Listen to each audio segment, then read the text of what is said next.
Ça vous dit quelque chose? Avant même les images chez Lynch, au commencement, il y a le son. Listen to the sounds. Comme un démiurge, Lynch est un artiste total, pour qui le son est indissociable et organiquement lié à l'image.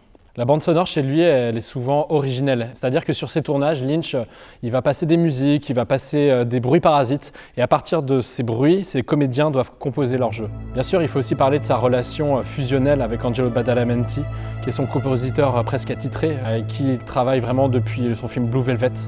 Au-delà des thèmes archi connus, il y a aussi toutes ces pistes de drones bourdonnants que Badalamenti fournissait à Lynch et que Lynch s'amusait à malaxer, vraiment à distordre, à amplifier pour créer du malaise.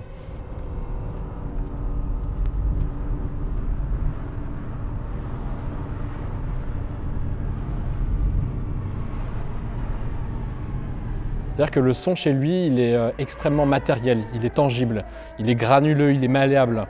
C'est vraiment comme un vinyle et ses sillons. Vraiment le meilleur exemple, c'est Eraserhead, son premier film. Il se passe toujours quelque chose dans nos oreilles pendant le film. Le son est vraiment violenté jusque presque à un point de rupture. La musique chez lui, elle est souvent diégétique, c'est-à-dire qu'elle existe dans l'univers du film. Les personnages de son film peuvent l'entendre. Ces films sont traversés par une imagerie du cabaret, tantôt grotesque, tantôt envoûtant. La bande-son, en fait, elle est comme un trompe-l'œil. No eye banda, ils se disent dans le film, c'est-à-dire qu'il n'y a pas d'orchestre. Et pourtant, on continue à entendre la musique. Elle fait partie, ironiquement, d'une forme de décorum américain. Lynch, il envoie des signes d'américanité, mais dont il n'est pas dupe.